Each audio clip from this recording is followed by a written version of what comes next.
చూసారా సార్ ఈ double action? గాడ్లా చూసుకోవాల్సిన నన్నే గాడు గీడు అని మాట్లాడి నేను కనపడగానే గురువు గారు అని పిలుస్తాడు. పరమ దుర్మార్గుడు సార్ వీడు.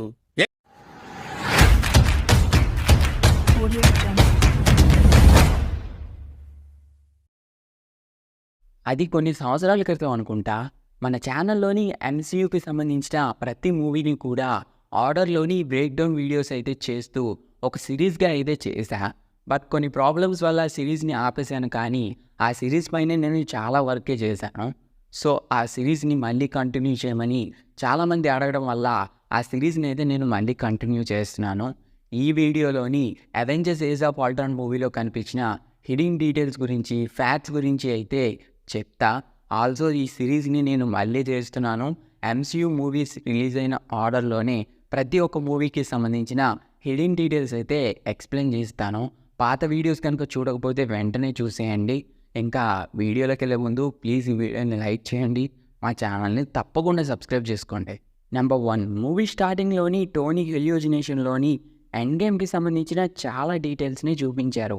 చెప్పాలంటే లేబెథాన్స్ మళ్ళీ రిటర్న్ రావడం, క్యాప్ షీల్డ్ ఇరిగిపోవడం, అదే థానోస్ విరగొట్టేస్తాడు కదా, ఇంకా బ్లాక్ వీడో చచ్చిపోవడం, హల్క్ ఓడిపోవడం, ఇలా infinity war end game movies గురించి ముందుగానే సెటప్ చేసుకుని వచ్చారు.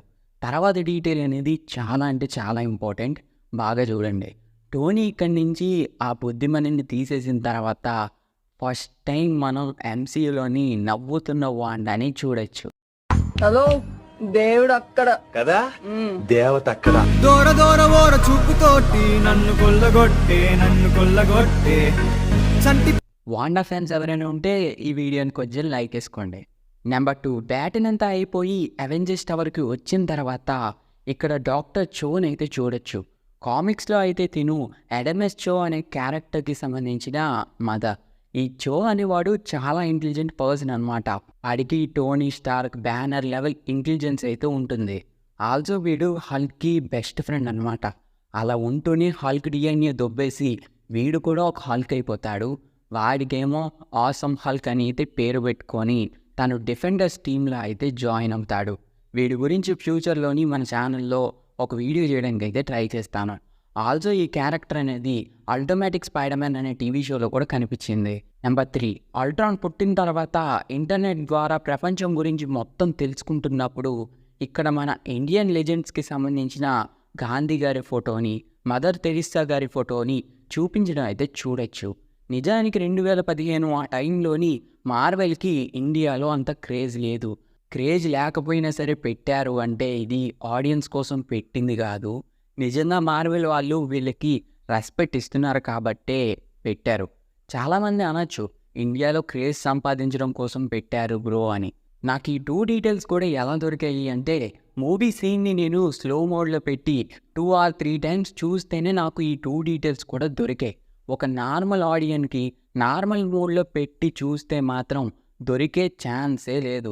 మార్వెల్ వాళ్ళు ఏం గెస్ చేయరు కదా, ఇండియాలో కామిక్ చేయనోడు ఒకడు ఉంటాడు, వాడు ఈ మూవీని స్లో మోడ్లో పెట్టి చూస్తాడు, ఆడియన్స్కి చెప్తాడు అని ఊహించలేరు కదా. సో ఇండియాని చూపించినందుకు నిజంగా మార్వెల్కి హ్యాట్స్ ఆఫ్ అయితే చెప్పుకోవచ్చు.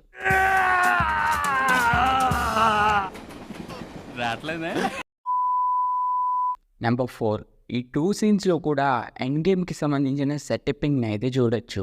క్యాప్ హ్యామర్ ఎత్తే సీన్, ఇది చాలామంది ఏమో విషన్ కోసం సెటప్ చేశారు అని అనుకుంటున్నారు, కానీ యాక్చువల్గా ఇది ఎండ్ గేమ్ మూవీ కోసం సెటప్ చేశారు. అందువల్లే క్యాప్టెన్ హ్యామర్ని లిఫ్ట్ చేసినప్పుడు చిన్నది కదిపినట్టు అయితే చూపిస్తారు. నెక్స్ట్ వచ్చేసి టోనీ స్టార్క్ డైరెక్ట్గా అవెంజర్స్ ఎండ్ గేమ్ గురించే ప్రెడిక్ట్ చేస్తాడు. ఈ మూవీని 2015లో రిలీజ్ చేశారు. ఈ మూవీ షూటింగ్ అనేది 2013 ఆ టైంలో అయితే జరిగింది. ఆ టైం నుంచే ఎండ్ గేమ్ మూవీ గురించి సెటప్ చేసుకుని ప్లాన్ చేసుకుని వచ్చారు అంటే మామూలు విషయం ఇదే కాదు. అంటే ఎండ్ గేమ్లో చూసినవన్నీ కూడా మనకి 2013లోనే ప్లాన్ చేశారు. నెంబర్ 5, వాండా హెల్యూజనేషన్లో ఉన్నప్పుడు థోర్ ఈ షాట్లోని థండర్ పవర్ని యూజ్ చేస్తున్నాడు, అది కూడా తన దగ్గర హ్యామర్ లేకుండా. ఇది థోర్ రాగ్నరాక్ మూవీకి సెటప్పింగ్ అని చెప్పచ్చు. Already Thor the Dark World మూవీలో కూడా ఇలాంటి ఒక డీటెయిల్ని అయితే నేను చెప్పాను. అంటే థోర్ ది డార్క్ వరల్డ్ మూవీలోని థోర్కి హ్యామర్ లేకపోయినా పవర్స్ ఉంటాయి అని రివీల్ చేస్తే అంత ఫోర్స్గా ఉండదు కదా, ముందే సెటప్ చేసుకుని వస్తే కొంచెం లాజికల్గా ఉంటుంది అని చెప్పి ఇలా చేసింటున్నారు.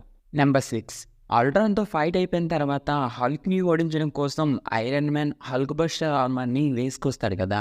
ఈ హల్క్ బస్టర్ ఆర్మర్కి టోటల్గా 11 ఆర్ క్రియేటర్స్ అయితే ఉన్నాయంట.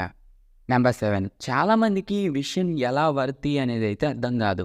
కామిక్స్లో అయితే విషన్ మిషన్ అవ్వడం వల్ల తనకి సోల్ లేకపోవడం వల్ల వర్తి అవుతాడు. ఒక విధంగా అల్ట్రాన్ కూడా హ్యామర్ని అయితే లిఫ్ట్ చేయగలడు, ఎందుకంటే అల్ట్రాన్కి సోల్ లేదు కాబట్టి. ఎంత హ్యామర్ని లిఫ్ట్ చేసినా వాళ్ళు థోర్ పవర్స్ని, థండర్ పవర్స్ని అయితే యూజ్ చేయలేరు.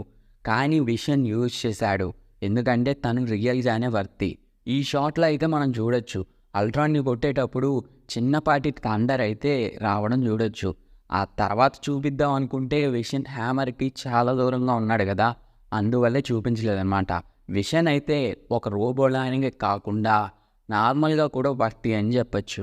నెంబర్ 8, టోనీ ఫ్రైడీని ఇన్స్టాల్ చేస్తున్నప్పుడు ఈ షాట్లో మరికొన్ని అయితే మనం చూడొచ్చు.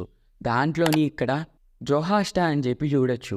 కామిక్స్లో అయితే తిను ఒక ఏఐ రోబోట్, ఆల్సో అల్ట్రాన్కి వైఫ్గా కూడా ఉంటుంది. తిను కామిక్స్లో అయితే మంచిదే, కొన్ని ఈవెంట్స్ వల్ల అల్ట్రాన్ తోటి చేయలు గడిపేస్తుంది, కానీ తిన క్యారెక్టర్ అయితే మంచిదే. నెంబర్ 9, మళ్ళీ ఈ షాట్లోనే తదాషి అని చెప్పి చూడొచ్చు. ఈ తదాషి అనే క్యారెక్టర్ బిగ్ హీరో 6 అనే సూపర్ హీరో టీంలోని ఒక రోబో. ఈ క్యారెక్టర్స్ని బేస్ చేసుకుని ఆల్రెడీ ఒక యానిమేటెడ్ మూవీ అయితే వచ్చింది. ఆ మూవీ చాలా బాగుంటుంది, మీలో కనుక ఎవరైనా చూడకపోతే చూసేయండి. కొంత వచ్చిన న్యూస్ ప్రకారంగా దీన్ని MCUలోని ఒక లైవ్ యాక్షన్ ప్రాజెక్ట్గా కూడా డెవలప్ చేస్తున్నారు అని కొంత న్యూస్ అయితే వచ్చింది. అలా గనక వస్తే ఖచ్చితంగా ఈ డీటెయిల్ని కవర్ చేస్తారు.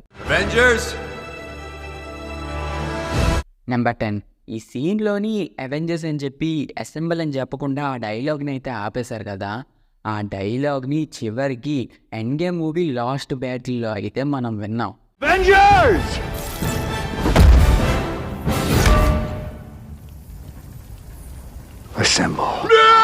అప్పటిదాకా సివిల్ వార్లో కానీ ఇన్ఫినిటీ వార్లో కానీ ఎక్కడా కూడా అసెంబుల్ అనే వర్డ్ అయితే మార్వెల్ వాళ్ళు యూజ్ చేయలేదు.